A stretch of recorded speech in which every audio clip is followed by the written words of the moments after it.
When you're getting ready in the morning, when you're exercising, or when you just need a little boost.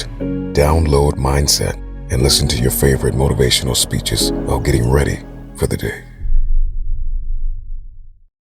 Well, if you took on all the responsibility you could take on, and you faced everything that you needed to face, what would you be like?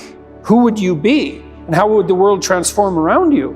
And well, if the partial answer is, well, if I do that a little bit, things get a fair bit better, then the next question might be, well, what if you did that completely? And I don't think that's possible in some sense, right? It's like, perfection is a horizon that always recedes, but it isn't obvious to me what the upper limit of that is. And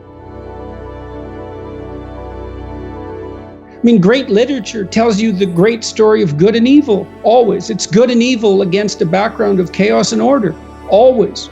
And the evil characters are there to be bad examples, and the good characters are there to be good examples, or you see the interplay of those forces within a single person.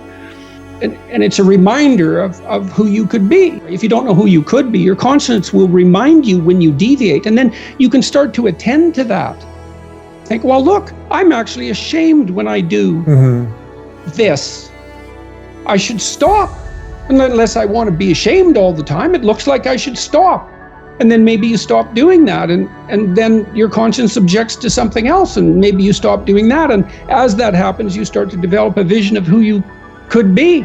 You're someone in an out-of-the-way place at a particular time and place. And for you, what that means is that make contact with the highest of values. You have to bring that down to your particulars and figure out how you do that. It's going to be a way that no one else does it, because you're the only one that's you. But you can aim at something. And the point of the chapter is that you aim at something, and that will shape you as you move towards it.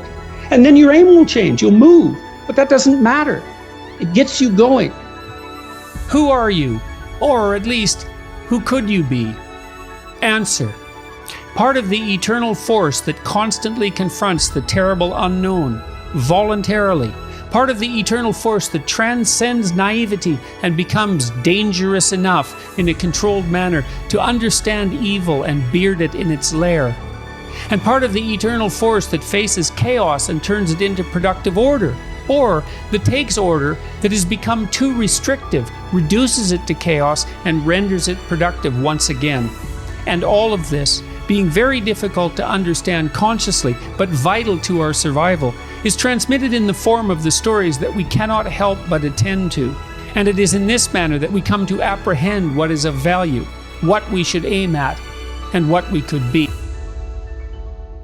Well, to begin with, and this happened when I was in graduate school, I had a lot of bad habits. I smoked like a pack of cigarettes a day, and I drank a lot. I came from this little town in northern Alberta, and like many little towns, especially in northern Canada, alcohol overuse is de rigueur, and so I noticed when I was in my early 20s that the only time I really regretted what I had done was when I was drinking.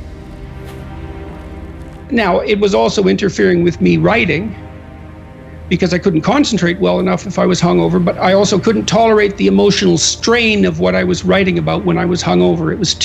I couldn't handle being on the edge because I destabilized my nervous system.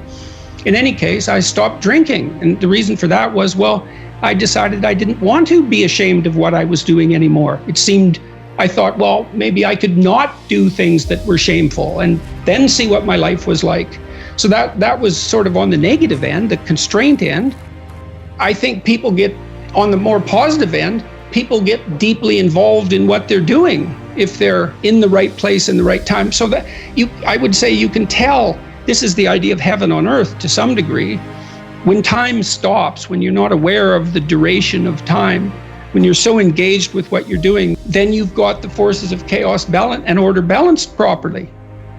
You're not stultified and bored. That's an excess of order. Everything's too predictable. You're not overwhelmed.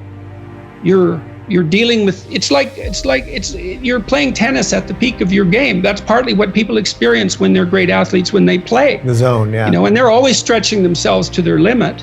You can tell that if you watch a gymnast, for example, who has a brilliant performance. They've stretched themselves beyond their domain of competence during the performance.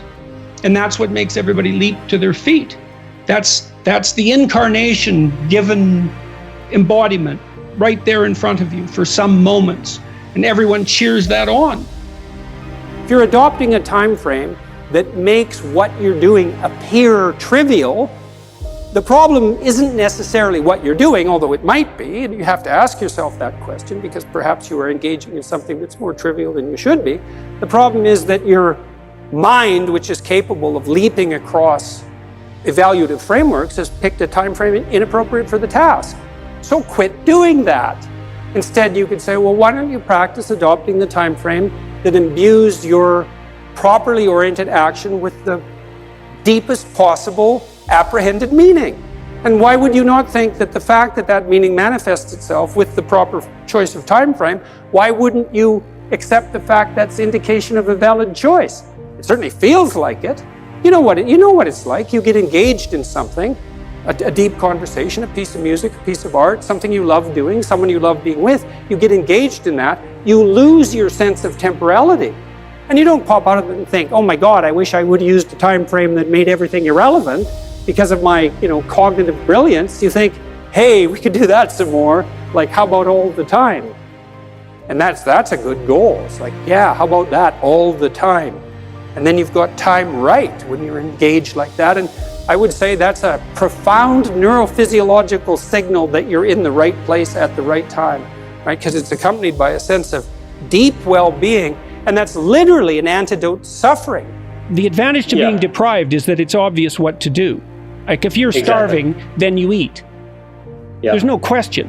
But if you have enough to eat, and you have enough shelter, and you have enough information, maybe not as much as you could have, but enough, it starts to become difficult to decide what to do. And then you have another problem, which is that you can't decide what to do. And then you have to start to investigate value. So you should be responsible to yourself and your future self, the community of selves that you are across time. And then you should be responsible for and productive for as many people as you can manage.